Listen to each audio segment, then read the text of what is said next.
कभी भी इन भोगों की हानि हो जाने पर मुख म्लान करके उदास निराश मत हो, क्योंकि ये कोई लाभ नहीं था जिसे तुम हानि मान रहे हो कि वो वस्तु नष्ट हो गई, धन नष्ट हो गया, हमें तो सबने छोड़ दिया, हमारा तो उपहास करते। कुछ नहीं,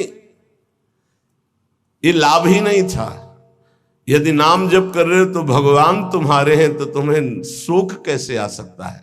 ना, यहां मना कर रहे, हृदय मुख म्लानि निकृद्धा निबुद्धि, अय बुद्धिहीन, किसी भी हानि में तो उदास मत हो। ये कोई हानि है? तो बोले हानि फिर किसे कहते हैं? बोले हानि हरिवंश के नाम अंतर परे। अगर आप राधा राधा जप रहे हो, कृष्ण कृष्ण जप रहे हो, श्री हरिवंश राधा वल्लभ श्री हरिवंश, कोई भी हानि हो गई, उदास होने की जरूरत नहीं है। मेरे स्वामी ने एक सेकंड में पलक झपकते अनंत ब्रह्मांड रच दिए। वो जब जैसा चाहेंगे कर देंगे। जोई जोई प्यारो करे सोई मोई भावे, मुझे निराश या मुख म्लान करने की जरूरत नहीं। देह स्त्री वित्र पुत्रादिशु नहीं, बहुत पवित्र बात करे। देह तुम्हारी और स्त्री और पुत्र और वित्त अर्थात धन पुत्र स्त्री शरीर ये तुम्हारा न, ये नहीं है तुम्हारा, नहीं। कैसे नहीं है? तो सब फाइनल में आओ, ये शरीर जाएगा तुम्हारे साथ? नहीं। पत्नी नहीं, पुत्र नहीं, बैंक बैलेंस नहीं। तो कह रहे देह स्त्री वित्त पुत्र आदेश नहीं। इसलिए मम धीर मित्र बुद्धि, अपनी बुद्धि को बचाओ, इनसे ममता ना होने पावे, इनमें भगवत भाव करो। स्वशत्रुष पीड़ायाम समन्तात, कोई कितनी भी पीड़ा दे उससे दुश्मनी ना होने पावे। क्यों? क्योंकि मुझे भगवत प्राप्ति करनी है ना। और भगवत प्राप्ति उसी को होती विश्व में जिसका एक भी दुश्मन नहीं होता। ध्यान दो, ये जन्म बहुत दुर्लभ है। कितना एक एक बात को एकदम अलग अलग करके बता रहे हैं। तुम्हारे पास धन है, स्त्री है, पुत्र है, मकान है, बड़े मित्र हैं, फाइनल में तुम्हारे पास कुछ नहीं है। राधा राधा नाम जप करो, है, अब तुम्हारे पास है, नाम जप है। साधु संग, हाँ ये तुम्हारे पास है। वाणी गायन, हाँ ये ठीक है। दूसरों की परोपकार भरी सेवा, हाँ है तुम्हारे पास संपत्ति है, ये जाएगी आपके साथ। मम धी माने बुद्धि, मम माने मेरा। इनको कभी मेरे भाव से स्वीकार मत करो कि मेरी पत्नी, मेरा पुत्र, मेरा धन, मेरा मकान। तुम्हारा शरीर भी तुम्हारा नहीं है, ये छूट जाएंगे यही। तो क्या भाव करें इनसे? भगवत भाव। इनमें जो पावर है वो सब में भगवान बैठे हैं, ऐसा भाव करोगे तो ये भाव तुम्हारा उद्धार कर देगा, संसार में फंसने नहीं देगा। और स्वशत्रुष पीड़ायाम समन्तात, शत्रु भाव रखकर कोई हमसे कितनी भी हमें पीड़ा दे, हमको उससे शत्रु भाव नहीं होने देना, क्योंकि मुझे भगवत प्राप्ति करनी है। अगर एक से भी शत्रु भाव हो गया तो भगवत प्राप्ति में बाधा पड़ जाएगी। ये पक्की बात समझो। अगर कोई तुमसे दुश्मनी करता है, यद्यपि बहुत कठिन है कि वो सामने से कटु वचन बोले, हम हाथ जोड़ के निकलना पड़ेगा, क्योंकि तुम्हें महान पद में जाना है, तो हाथ जोड़ना पड़ेगा तुम्हें। फिर और बड़े बड़े पद, और ये तो परम पद है, इसमें पूरे विश्व का वोट चाहिए। हरिवंश नाम लीन जे अजात शत्रुते सदा, प्रपंच दंभ आदि दे तहां कछु न पेखे। सेवक जी महाराज कह रहे हैं, अगर भगवत प्राप्ति करनी है तो पूरे विश्व में कोई भी एक शत्रु नहीं, शत्रु पैदा ही नहीं हुआ। अजात शत्रु भक्त होता है, उसका शत्रु ही नहीं, तो क्या उसकी दुश्मनी या कोई उससे द्वेष नहीं करता, कोई उसको गाली नहीं देता, कोई अपमान नहीं करता? नहीं होता, रोज होता है। पर उनमें भगवत भाव किया जाता है, मेरे प्रभु। क्यों? वो तो ऐसी बात कर रहा है, ऐसी चेष्टा कर रहा है, ऐसे ऐसे नहीं। 100 रूप में प्रभु आकर के, सैकड़ों रूप में प्रणाम करके सम्मान बढ़ा रहे, तो 2-4 रूप में आकर उसका बैलेंस ठीक कर रहे हैं। बड़े कृपालु हैं। अगर आपको गुस्सा आ गया तो आपने प्रणाम का भोग स्वीकार किया है, तो फिर आपका परमार्थ रुक जाएगा। क्या बात है, कितना सुंदर भजन है, कितना इनका यश है, कितनी कीर्ति। एक तो ये हुआ, और दूसरा ये हुआ गाली गलौज अपमान, ऐसी मुद्राएं जो क्रोध भरी, जो द्वेष भरी, तो ये ना जाए कि गाली गलौज करने लगे, लड़ने लगे, आपका परमार्थ रुक जाएगा। वो चाहते ही हैं माया के पार्षद कि आप थोड़ा बोलिए, आप थोड़ा लड़िए उनसे। नहीं लड़ना, क्या करना है, और हाथ जोड़ के सर झुका के निकलना है। कल कुछ प्रेमी जन आए हुए थे संत विष्णु, तो उन्होंने कहा कि यदि हमारे गुरु को कोई निंदा करता है तो फिर हम उसके साथ क्या व्यवहार करें। आप कहते सब में भगवत भाव करो, क्या उसमें भी भगवत भाव करें? तो देखो ईमानदारी से देखो तो क्या उसमें भगवान नहीं है क्या? आप ना तो नहीं कर सकते ना। जब सर्वम खलमिदम ब्रह्म, जब वासुदेवा सर्वम, तो उसमें भी तो है। हमको क्या करना है, पहले उसमें भगवत भाव करना, अपने को सोचना है कि मेरी गुरु निष्ठा की यहाँ परीक्षा ली जा रही, मेरे गुरुदेव की अवहेलना और निंदात्मक वचन बोल करके भगवान मेरी गुरु निष्ठा की परीक्षा ले रहे हैं। जैसे पार्वती जी के पास सप्तऋषियों को भेजा था, ऐसे मेरे पास इस निंदक को भेजा है। तो निंदक को प्रणाम किया और दूरी बना लिया और अंदर से प्रसन्न रहे कि हे गुरुदेव, आपकी निष्ठा में कोई फर्क नहीं पड़ेगा, आप परीक्षा लेके देख लो। वो गुरुदेव का भेजा हुआ परीक्षक है हमारा, वो गुरुदेव का निंदक नहीं है। जैसे सप्तऋषियों को महादेव जी ने भेजा पार्वती जी के पास, अरे मुंडों की माला धारण करते हैं, चिता की भस्म लगाते हो, इसके लिए तुम तपस्या कर रहे हो? ना उनके घर है ना द्वार है, बरगद के पेड़ के नीचे रहते हैं, अरे उदासीन रहते हैं। ऐसे दूल्हे की क्या जरूरत? दूल्हा दिलाए हम वैकुंठनाथ, जहाँ बड़े बड़े पार्षद भगवान की सेवा में लगे हुए, लक्ष्मी जी चरण चाप रही।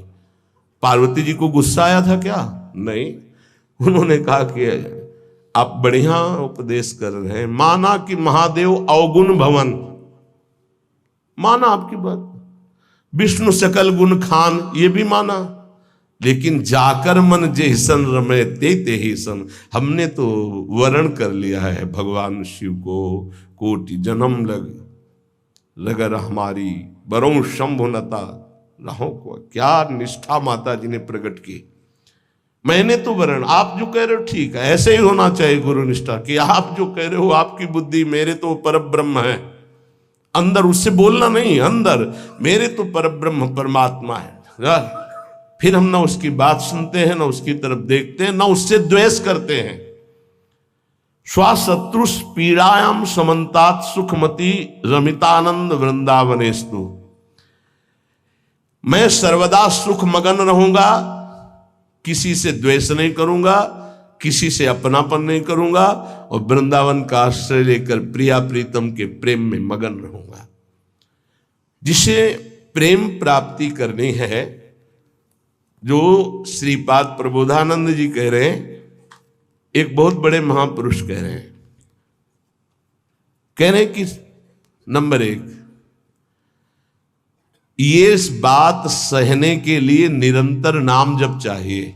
जो अभी तक आपने सुना, मोक्ष कड़ुआ लगने लगे, समस्त इंद्रियों भोग नरक के समान लगने लगे, समस्त भोगों में विष दिखाई देने लगे कि ये तो पूरे तीनों शरीरों को नष्ट करने वाला है, गंदा करने वाला है। और हृदय से हमारे कि इंद्रियों का जो विलास है ये तो नरक तुल्य है, लेकिन सिद्धियां भी ये माया का जाल है। नहीं चाहिए मुझे कोई सिद्धि, मुझे भगवत प्रेम चाहिए। भगवत प्रेम प्राप्त करने के लिए समस्त संसार की स्त्री शरीरों में जगदम्बा बुद्धि होना अनिवार्य है, और समस्त स्थिर और चेतन जड़ चेतन में भगवत बुद्धि होना अनिवार्य है। अपना शरीर, अपनी पत्नी, अपना पुत्र, अपना धन, अपना मकान, ये अपना नहीं है, अंतिम में छूट जाएगा, ये वैराग्य बुद्धि होना अनिवार्य है। फिर भगवत भाव का प्रादुर्भाव तभी होता है जब पूरे संसार में किसी से भी हमारी दुश्मनी ना हो। अब ये सब कैसे होगा? तो बोले नंबर 1, निरंतर जो नाम जप करता हुआ मालिक से प्रार्थना करता रहता है। मालिक कौन? अपने इष्ट से, कि हे प्रभु मुझे ऐसी सामर्थ्य दो कि कोई भी विषय मुझे परास्त न कर पावे, और पूरे संसार में मेरा किसी से भी द्वेष न हो।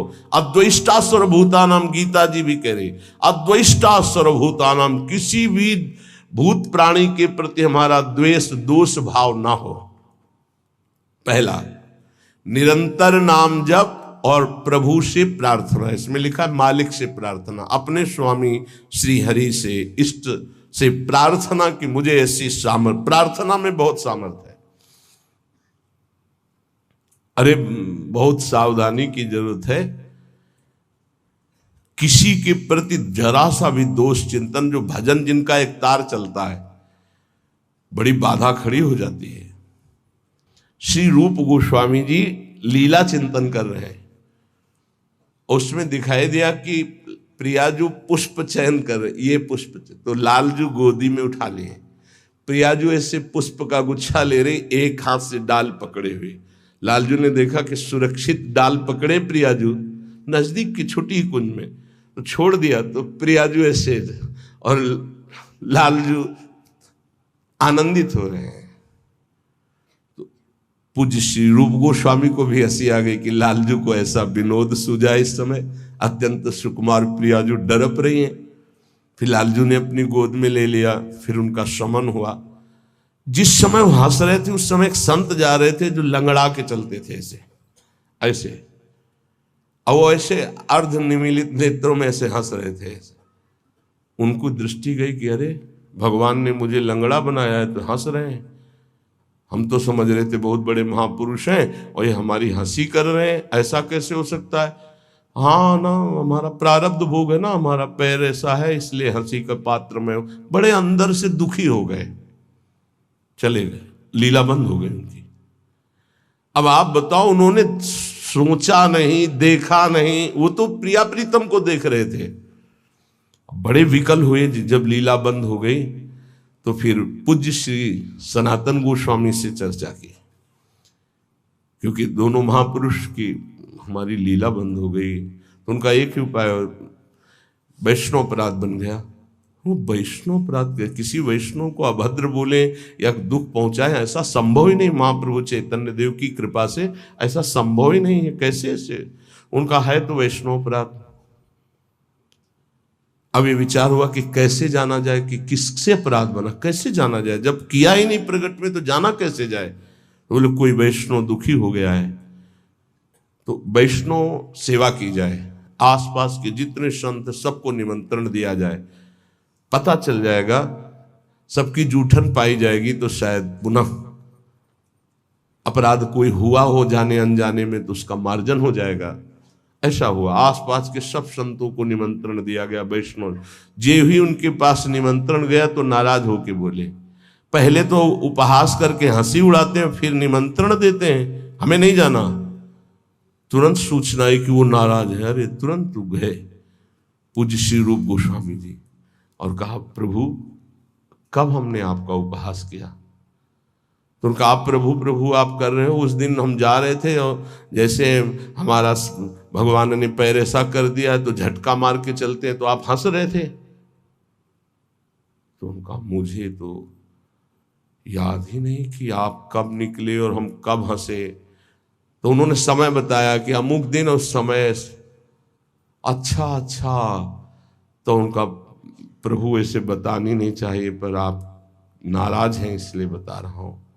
प्रभु उस समय हम लीला देख रहे थे, प्रियाजू पुष्प चयन करने की, तो लालजू गोद में उठा के वो पूरी घटना बताई और कहा, अगर ऐसा भाव में हम हंस रहे थे, आप उसी समय निकल रहे होंगे, आपको ऐसा लगा, तो प्रभु आपके लिए नहीं था, आप क्षमा कीजिए। वो तो प्रियालाल, तो वो चरणों में गिरे जो दूसरे वैष्णव थे और कहा, अरे आप जैसे महापुरुषों के प्रति हमारा दोष भाव बन गया, क्षमा करो। वो राज तत्काल लीला प्रारंभ हो गई, तत्काल।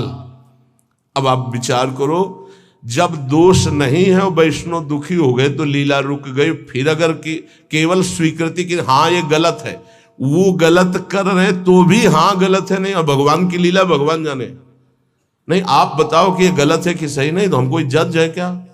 जिनके सारे हम चल रहे हैं, उनके सारे वो चल रहे हैं, उनसे पूछो जाके, चले जाओ, राधा राधा राधा। कभी किसी का फाइनल करने के नहीं, तस्मात् शास्त्रम, तो तुम्हारा, ये बहुत सूक्ष्म विषय है, इसलिए वर्णन किया, बहुत सूक्ष्म विषय है। बहुत सावधान। नाम जापक भगवत प्रेम प्राप्ति के लिए इतनी सामर्थ्य जो अभी पीछे चर्चा हुई, उसके लिए निरंतर नाम जपो, प्रभु से प्रार्थना कि किसी भी के प्रति हमारा तनिक भी दोष भाव न बनने पावे। प्रभु से प्रार्थना, वही सबके हृदय में बैठे हुए, वही आपको ऐसे सामर्थ्य देंगे। क्योंकि सृष्टि में आपके प्रति प्रतिकूल व्यवहार होगा, आपका उपहास करेंगे, आप नाना प्रकार के कटु वचन बोलेंगे, आपको सह जाना है, उनके प्रति कटु वचन नहीं करना, दोष भाव नहीं करना, नहीं अपनी भगवत प्राप्ति में बाधा आ जाएगी। ये सूक्ष्म विषय सब कोई नहीं समझ पाएगा, लेकिन उपासक जो भगवत प्राप्ति करना चाहते हैं, अपना भजन बचाना चाहते हैं, वो इस बात को अच्छे से पकड़े। दूसरा, जो दिनचर्या दी गई है उसमें आलस्य ना होना, भगवत प्रेम प्राप्ति या ऊंचाई पर चढ़ने के लिए जो दिनचर्या है, हमको ये नहीं देखना है कि अमुक साधक आता है कि नहीं आता है, अमुक नहीं आता तो हम भी नहीं आते हैं, ऐसा नहीं। अमुक की त्रुटि है, उसका सुधार करना चाहे तो कर सकता है, लेकिन आप सुधरे हुए हो तो आपको अच्छे आचरणों का अनुकरण करना है। आपको ऐसे आचरण नहीं करने हैं जिनसे हमारी दिनचर्या बाधित हो जाए। एक चीज और ध्यान रखना है, इसको बहुत विस्तृत रूप से समझा इसलिए रहे कि एक दिनचर्या है जिसके पास सेवा नहीं, गुरु सेवा, और एक दिनचर्या है जो गुरुजनों की सेवा में रहते हैं। उनसे हो सकता है जो भागवतिक दिनचर्या का आदेश दिया गया है वो ना हो, तो उनको असंतुष्ट नहीं होना, क्योंकि वो गुरु सेवा में है। सारी दिनचर्या का फल जो है वो गुरु प्रसन्नता है। तो अगर वो गुरु सेवा में, जैसे हमारी श्री जी की भोग सेवा में है, अब प्रातः बाल भोग से लेकर के शयन तक कितने भोग श्री जी को लगते हैं, अब उनमें उनको हो कि हमारी दिनचर्या तो नहीं।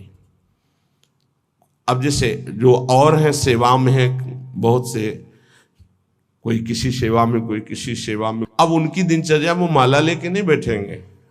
थोड़ी थोड़ी देर में जो दिनचर्याएं हैं, जो सेवाएं हैं, तो उनको इस बात का पश्चाताप नहीं करना कि मेरी दिनचर्या नहीं चल रही। वो तुम्हारी दिनचर्या गुरु प्रसन्नता के अंतर्गत है, उसमें नहीं सोच। और ये नहीं सोचना कि अब हम सेवा कर रहे हैं तो हमारा वो भजन तो हो नहीं रहा जो दूसरे माला से कर रहे हैं, तो पता नहीं मेरी गति क्या होगी। ये नहीं सोच। गुरु सेवा का एक प्रताप है, ये भी ध्यान रखना। जैसे मान लो कोई शरीर के वस्त्र धो रहा है, कोई ऐसी सेवाएं कर रहा है, वो नाना प्रकार की सेवाएं हैं जिनमें उनको समय ही नहीं मिल रहा कि वो बैठ करके पद गायन करे, वो 11 माला 41 माला वो संख्या पूरी करे। अच्छा, सेवाओं में लगा है तो उसका मन लगा है। अब उसका मन कहाँ लगा है? ये वस्त्र गुरु जी का है, ये गुरु जी के लिए जल है, ये उसका चिंतन हो रहा। ध्यान मूलम गुरु मूर्ति, पूजा मूलम गुरु पदम, मंत्र मूलम गुरु वाक्य, मोक्ष मूलम गुरु कृपा। क्योंकि कई साधक ऐसे हैं जो फिर उनको पश्चाताप होगा कि दिनचर्या में बाधा पड़ रही हमारी, तो दिनचर्या की चर्चा हुई थी। नहीं, जिनको सेवा मिली हुई है उन। एक बार भगवान शंकराचार्य जी से कई शिष्यों ने कहा कि एक ये ब्रह्म सूत्र है, इसकी व्याख्या सुनना चाहते। तो उनकी शरीर सेवा में स्नान के बाद जो वस्त्र लंगोटी आदि प्रक्षालन करना है, वो त्रोटकाचार्य जी रहते थे। तो उन्होंने कहा त्रोटक को आ जाने दीजिए। तो उन्होंने कहा प्रभु वो तो कभी व्याकरण नहीं पढ़े, कभी शास्त्र जब गायन स्वाध्याय होता है तो कभी बैठते नहीं हो, तो शरीर सेवा में ही लगे रहते। मतलब ज्ञान की चर्चा थी ना, तो शरीर को, गुरु के शरीर को वो साधारण शरीर समझ रहे थे। उनका अच्छा ऐसी बात है, आ जाने दो उसको। जब आ गए तो बोले खड़े हो, इस ब्रह्म सूत्र की व्याख्या करके बताओ। तो जो पढ़ने लिखने से नहीं आता, गुरु कृपा से आता है। तत्काल संस्कृत का प्रादुर्भाव हुआ और वैदिक सिद्धांतों का प्रवचन, सब दंग रह गए। तो उनका गुरु की लंगोटी ढोने वाले को साधारण समझते हो क्या? साधारण नहीं होता गुरु की लंगोटी धोने वाला, वस्त्र धोने वाला। असाधारण कृपा से सौभाग्य मिलता है, असाधारण कृपा से। तो जिनकी जो दिनचर्या ऐसी है कि उनको फुर्सत ही नहीं है, तो उनको कभी नहीं सोचना कि इतने बजे इतने बजे इतने, उनकी दिनचर्या है। तो ये चीजें ध्यान रखना है उपासक को। प्रमाद में हमें दिनचर्या में बाधा नहीं पहुंचानी। प्रमाद युक्त हमारी दिनचर्या नहीं होनी चाहिए। यदि गुरु सेवा, इष्ट सेवा में हमारी जो गुरु की अन्य साधकों के प्रति बताई हुई दिनचर्या उसमें बाधा पड़ती है तो वो बाधा नहीं मानी जाएगी आपकी। दूसरा जो अभी वर्णन किया, गुरु प्रदत्त दिनचर्या में बाधा नहीं होनी चाहिए। बहुत बड़ी चीज है गुरु प्रदत्त दिनचर्या, बहुत बड़ी वस्तु है, बहुत बड़ी वस्तु। गुरु सेवा मिल गई तो लाडली जो अधीन हो गई पक्का। तीसरा, कुसंग से दूर रहना, ये बहुत जरूरी है, बहुत जरूरी है। रावण लंका में रहता था, लंका समुद्र के किनारे थी, समुद्र निर्दोष था, पर ऐसे दोषी का संग समीपता होने के कारण समुद्र को बांध लिया गया, समुद्र बांधा गया। जिसकी मर्यादा अपार है उसे मर्यादा पुरुषोत्तम ने बांध दिया। किस लिए बांधा गया था? क्योंकि रावण का पड़ोसी था। रावण का पड़ोसी होने के कारण समुद्र को बांध दिया गया। जो रही मुत्तम प्रकृति का कर सकत कुसंग, चंदन विष व्यापत नहीं लपटे रहत भुजंग। अच्छा, जब कोई गलत करता है तो वो चार से थोड़ी कहता है कि मैं गलत करता हूं, नहीं, वो सही, और कुबुद्धि को वो ही सही दिखाई देता है, गलत सही दिखाई देता है, और वो परमार्थ से भ्रष्ट हो जाता है। इसलिए कुसंग से बहुत दूर रहना चाहिए। सत्संग और कुसंग का कैसे पहचान करोगे कि हमारा कुसंग हो रहा है, हमारा सत्संग हो रहा है या कुसंग हो रहा है, कैसे पहचान करोगे? तो संतों ने कहा है, जाके संग कुमति मति उपजय करत भजन में भंग, जिससे देह भाव पुष्ट होने लगे, भगवत भाव नष्ट होने लगे, वैराग्य भाव नष्ट होने लगे, राग पुष्ट होने लगे, भजन छूटने लगे, संसार अच्छा लगने लगे, नाम छूटने लगे और ध्यान अच्छा लगने लगे, गुरु से अश्रद्धा हो जाए, भक्ति से अश्रद्धा हो जाए, ये कुसंग का फल होता है। अच्छा, कुसंग का फल जब आपके ऊपर चढ़ेगा तो आपको नहीं लगेगा मैं कुसंग कर रहा हूं, नहीं तो ठीक हो जाओगे। सामने से महापुरुषों को लगेगा कुसंग कर रहा है, और वो जब कहते हैं तो उनको चिड़चिड़ाहट होती, मैं कहां कुसंग कर रहा हूं। नहीं नहीं, क्योंकि कुमति कभी स्वीकार नहीं करती कि मैं कुमति हूं। अगर स्वीकार कर ले तो सुमति आ जाए। कुसंग से बचना चाहिए। पहला है निरंतर नाम जप करते हुए भगवान से प्रार्थना करना कि कभी किसी के प्रति हमारा दोष दर्शन न हो, शत्रुता का भाव न हो। दूसरा, गुरु प्रदत्त दिनचर्या का पालन करना, आलस्य बिल्कुल ना आने देना। तीसरा, कुसंग से बचना। और चौथा, उन ग्रंथों से, उन प्रवचनों से, उन किस्से कहानियों से, उन चित्रों से बचना चाहिए जिनसे हमारा भगवत भाव नष्ट होता है। जैसे कल एक प्रसंग में प्रश्नकर्ता कह रहे थे कि हमको उपदेश मिला है कहीं से, बस श्वासों के आने जाने पर ध्यान दो, बस इसी से परम पद मिल जाए। यार, श्वासें तो वैसे ही चल रहे हैं, आने जाने के ध्यान का मतलब क्या रहा? श्वासों के आने जाने का ध्यान दो कि खाली तो नहीं जा रहे हैं। हर में राधा वल्लभ सी हरिवंश, राधा राधा राधा। जैसे कल आपसे कहा था, नाम रूप लीला धाम से हटा दे, वो कुसंग होता है। वो बेचारा, पर हमका थोड़ी श्रद्धा है हमारे प्रति। बोले श्रद्धा ही तो लाई है आपके पास। तो हमका आज से राधा राधा नाम जप कर, और प्रभु का जो रूप ध्यान में तुम्हारे प्रिय लगे, राम रूप, कृष्ण रूप, हरि रूप, जो भी, तुरंत ध्यान कर, उनके ध्यान में लग। ये बिहारी जो राधा रमन, जो राधा वल्लभ, जो साक्षात भगवत प्राप्ति के लिए ही तो विग्रह रूप धारण करके प्रकाशित हो रहे। कभी कभी जिसे हम सत्संग समझते हैं वो कुसंग बन जाता है। इसको ध्यान से सुनना। इसीलिए रोज सत्संग में घुमा के आ जाती है बात कि इष्ट मिले और मन मिले, मिले भजन रस रीति। अरे भगवान शिव नाम जप करते हैं, सनकादि नाम जप करते हैं, वो परमात्मा निराकार है, साकार है, सगुण है, निर्विशेष, पूरा का पूरा आपको समझ में आ जाएगा। फिर उनको समझाया कि गुरुदेव साकार है कि निराकार, जो उपदेश किए थे। बोले साकार है।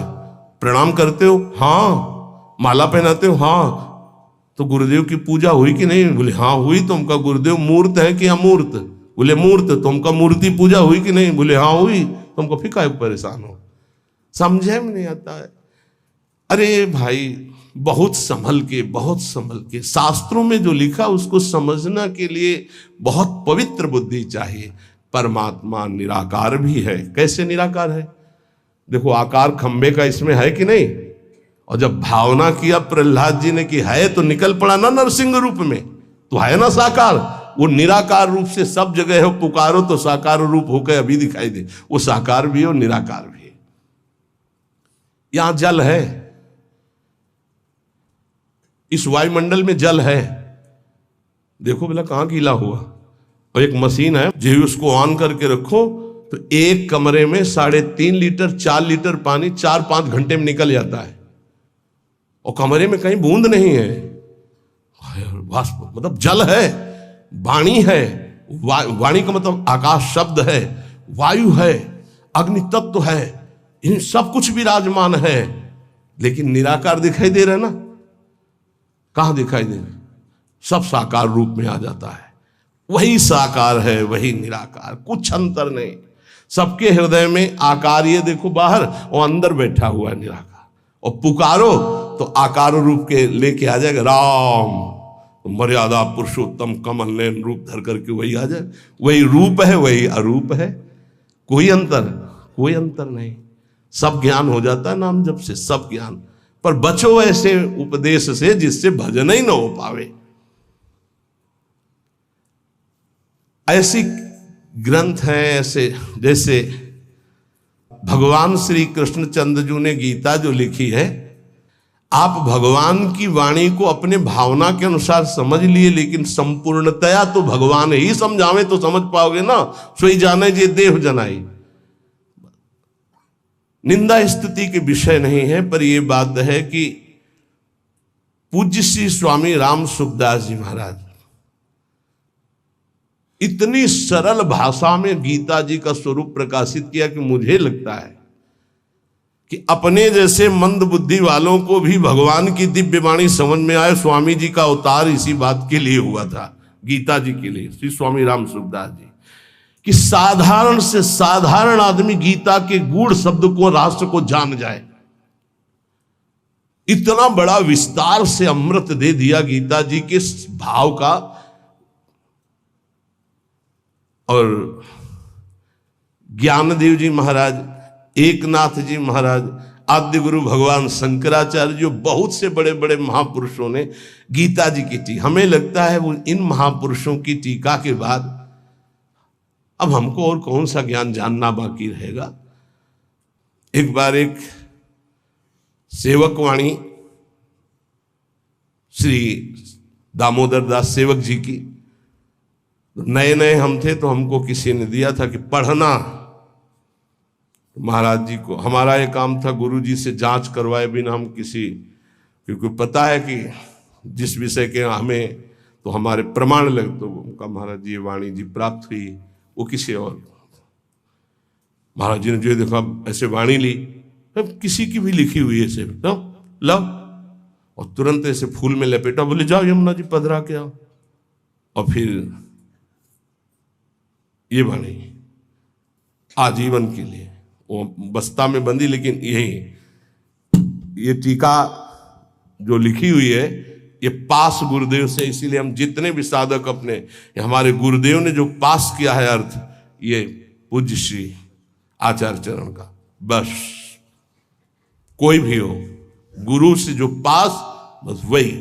तो ये ध्यान रखना कि महापुरुषों ने जो टीका की है वो ऐसे अर्थ नहीं लिखा है। गुरुजनों की दृष्टि बहुत पैनी होती है, अपने बच्चे को कैसे बचाते हैं। ये उन ग्रंथों का अर्थ नहीं पढ़ना, जिनको ब्रह्म प्राप्त भगवत प्रेम प्राप्त महापुरुष प्रमाणित नहीं करते, उन ग्रंथों को नहीं पढ़ना। बहुत ही भटकाव है, आपको सच्ची बता दें। वाणी जी को अपने अनुकूल करके अर्थ किया जाता है।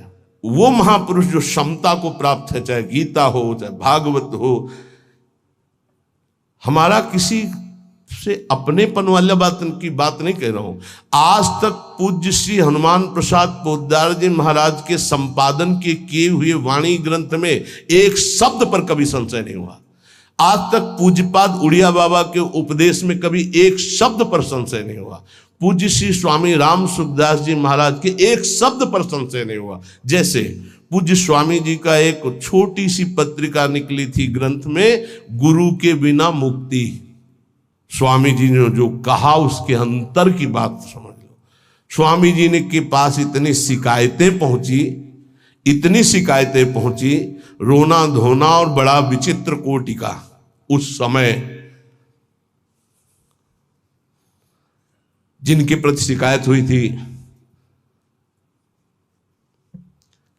तब स्वामी जी ने सभा में कहा था कि तुम जो सुन रहे हो, ये जगत गुरु श्री कृष्ण की वाणी सुन रहे हो, इसको मानो, इसी से तुम्हें परम पद मिल जाएगा। ऐसे बनाने की जरूरत नहीं है जहां ऐसी शिकायतें आ रही। स्वामी जी किस लक्ष्य को लेकर बोले थे? स्वामी जी किसी संप्रदायवाद को नहीं काटे, स्वामी जी किसी गुरु परंपरा को नहीं काटे। स्वामी जी के शब्द थे उस बनावटीपन के लिए, जो बनावटीपन से ठगा जा रहा है, लोगों के जो चित्तों की श्रद्धाओं का मर्दन किया जा रहा था। जब स्वामी जी के पास शिकायतें पहुंची तब स्वामी जी ने वो बात कही कि ये जगत गुरु की वाणी है गीता जी, इसको सुनो, स्वीकार करो, जाओ। परम कल्याण ना हो जाए तो बताना, गुरु के बिना मुक्ति। गुरु बनाने की जरूरत नहीं, वचन सुनो, मानो और जाओ।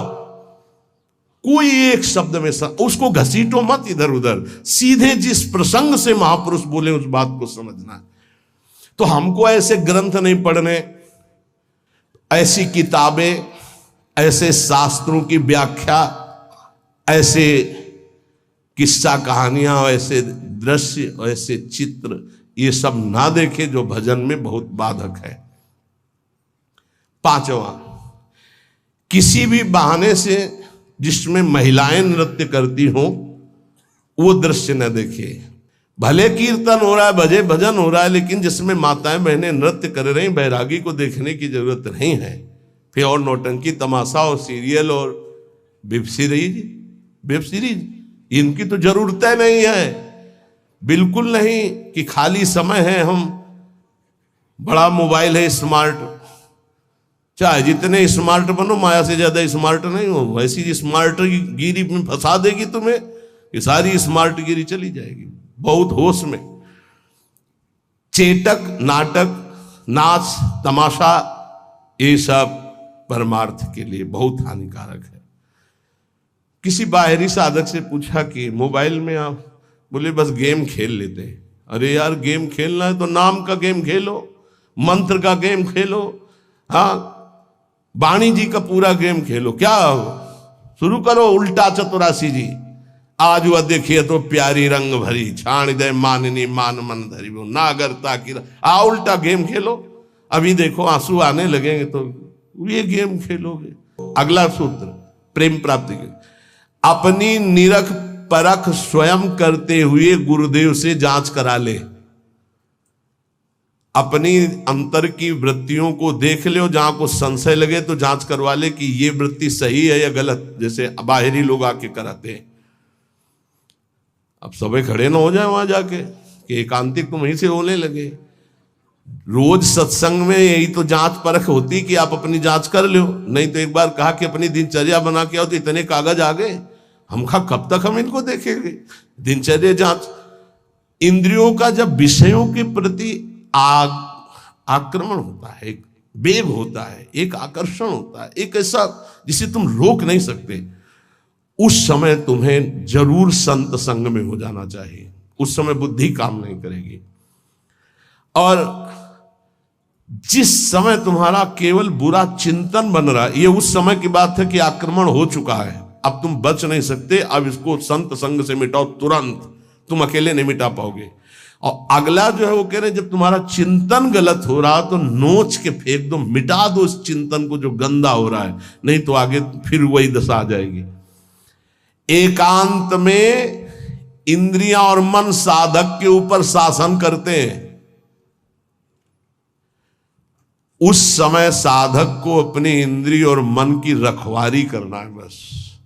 इसलिए एकांत में भजन बहुत जरूरी है। 10वां, जैसे परीक्षार्थी परीक्षा की तैयारी करता है, ऐसे परमार्थी द्वंद्वों की तैयारी कर ले। मान अपमान, निंदा स्तुति, लाभ हानि, सुख दुख, ये आने वाले हैं, तुम्हें समान रहना है। तैयारी करो परीक्षा की। और ये परीक्षा जब होती तब आप समझ नहीं पाते कि आपकी परीक्षा हो रही, और समझने नहीं दिया जाएगा परीक्षा हो रही। कम से कम परीक्षा में तो बताया जाता है कि कल से पेपर शुरू है, सावधान, तैयारी कर लियो। अपने यहां परीक्षा बताई ही नहीं जाती, बाहर निकले से शुरू हो गई परीक्षा। अब तुम्हारे दिमाग में नहीं कि परीक्षा है, तो तुम उससे लड़ पड़े, फेल हो गए, नंबर कट गए। बिल्कुल हर समय कभी भी कहीं भी परीक्षा हो रही। ये बहुत बड़े महापुरुष हैं, कह रहे हैं कि जैसे परीक्षार्थी को अपनी परीक्षा की तैयारी करनी होती है, ऐसे परमार्थी को अपनी परीक्षा की तैयारी करनी। क्या? स्तुति, निंदा, मान अपमान, लाभ हानि, शत्रुता मित्र, ये द्वंद्व आएंगे, आपको उत्तर देना है इनका, तभी आपकी द्वंद्वातीत अवस्था आएगी। तैयार रहो, रोने की जरूरत नहीं, उसने हमको ऐसा कह दिया, उसने ऐसा किया, उसने। तैयार रहो, परीक्षा हो रही। पर उस समय याद नहीं रहता कि परीक्षा हो रही, और जिसको याद रहता है बच के निकल जाता है। बड़े बड़े महापुरुषों को ये परीक्षा देनी पड़ती है, बड़े बड़े महापुरुषों को, ये मत समझो। हाँ, ये द्वंद्व आएंगे, आपको इनकी परीक्षा देनी, परमार्थी हो। और 11वां, इतना भजन कर लो कि तुम्हारे हृदय में मौत का डर खत्म हो जाए, मृत्यु का डर खत्म हो जाए। दो प्रकार का डर होता है, एक विचार डर होता है और एक होता है सहज डर। सहज डर सबको होता है। सहज डर जैसे अपने लोग सत्संग में एकदम कोई चीख दे, एकदम ऐसे हो, इसे सहज डर कहते हैं। ये बड़े बड़े ज्ञानियों को, जीवन मुक्तों को भी होता है, पक्का होता है। जैसे अभी कोई कीक एकदम निकले तो एकदम ऐसे हो जाएंगे, अरे सुरक्षित हो, कोई ऐसा नहीं। पर ये सहज डर है। और एक होता है विचार डर। भक्तों में, ज्ञानी महापुरुषों में विचार डर नहीं होता। यही बात जो यहां लिखी है, एक बार स्वामी मग्नानंद सरस्वती जी शैनपुर में बट वृक्ष के नीचे कर रहे थे, तो एक विरक्त महात्मा आए थे, ज्ञानी। तो उनका, स्वामी जी सहज डर कैसे हो सकता है? जब सहज स्वरूप में रहता है ज्ञानी, देह भाव में रहता है, तो सहज डर कैसे हो सकता है? हम आपकी बात नहीं मानते। विचार डर तो होता ही नहीं, लेकिन सहज डर भी नहीं होता। कोई संसारी आदमी वो देह भाव से ऊपर उठे। महात्मा को चौकी लगाओ, वो बड़े सिद्ध पुरुष थे, बड़े, देखो जो भगवत प्राप्त होते बड़े मस्त रहते हैं, बड़े मौजियल, उनको किसी की परवाह नहीं होती। एक मस्ती, ऊंची चौकी में बैठा ला, तो उनका कह रहे, नहीं महाराज आप नीचे बैठे हैं। बोले, आप इतना सुंदर ज्ञान की बात कहे, आपको चौकी ना मिले, विराजो। बैठ गए चौकी। और उनको क्या पता कि सिद्ध महापुरुष लीला हो रही। तो जो इस शुरू के, तो जो गीध है या जैसे चील है, ये बड़े पक्षी होते हैं। तो एक चील ऐसे बैठा बरगद की सूखी डाल पे, वो खर खर खर ऐसे करती, जो ऐसे आए वैसे हुए, चौकी के नीचे गिरे। चौकी ऐसे हुई, ऐसे गिरे। अरे भाई चौकी संभालो संभालो, बैठो बैठो महाराज। ये कौन सा डर था? बम तो नहीं गिरा ना? अच्छा, डार गिर रही तो कोई बहुत बड़ी तो गिर नहीं हो, आप देहातीत महापुरुष, डर कौन सा था? हंस दिए उनका, अच्छा अच्छा अच्छा अच्छा, अच्छे तो थे ही। उनका अच्छा अच्छा, परीक्षा हो गई।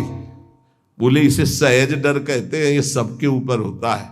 सहज डर सबको होता है, पक्का सहज डर। अचानक कोई आवाज हुई, सबको पता है, तो वो एकदम डर जाता है। वो डर नहीं है, वो सहज डर है। और एक है विचार डर। भक्त को विचार डर नहीं होता। तो कह रहे, इतना भजन करो कि मृत्यु का डर खत्म हो जाए। खत्म हो गया मृत्यु का डर, मरने से जो डरने का भय है वो खत्म हो जाए, तब जानो कि अब हमारा थोड़ा भजन रंग लाया है। सबसे पहले मृत्यु का भय खत्म हो। देख लो, परख लगाओ, मृत्यु का डर कैसे? अगर आज शाम तक डॉक्टर कहे कैंसर हो गया तो कैसा लगेगा? मृत्यु पर अगर विजय प्राप्त करनी है तो मृत्यु को याद रखना पड़ेगा। ये बात ध्यान रखो। जिसने मृत्यु को याद किया वो भगवान से चित्त जोड़ा, और जिसने भगवान से चित्त जोड़ा वो मृत्यु पर विजय प्राप्त कर लिया। मृत्यु ऐसी लग रही है। अब उसका उदाहरण तो कुछ है नहीं, पर ऐसे बता रहे जैसे ब्याह की तैयारी होती तो कैसा होता है, हर दोस्त से हाथ मिलाता है हंसता हुआ, मैं मत फूला घूम रहा है, क्यों? क्योंकि उसका ब्याह होगा। लौकिक उदाहरण परमार्थ में फिट ही नहीं होता, पर वो कुछ फूलन जिसे कहते हैं, उत्साह जिसे कहते हैं, वो ऐसा कुछ समझो जैसे माँ के इकलौते बेटे का ब्याह तय हो गया और बारात की व्यवस्था बिल्कुल फिट तैयारी हो रही, उससे देखो नई साड़ी पहने मार फूली फूली जो घूमती है, नहीं घूमती? इससे असंख्य गुना सुख उस उपासक को होता है जिसको मृत्यु का डर खत्म हो जाता है भजन से। ये ऐसा कि जैसे कि कब वो दिन आएगा जब श्रृंगार करके हम अपनी प्रियाजू के पास होंगे और इस शरीर का व्यवहार खत्म प्रियाजू के पास।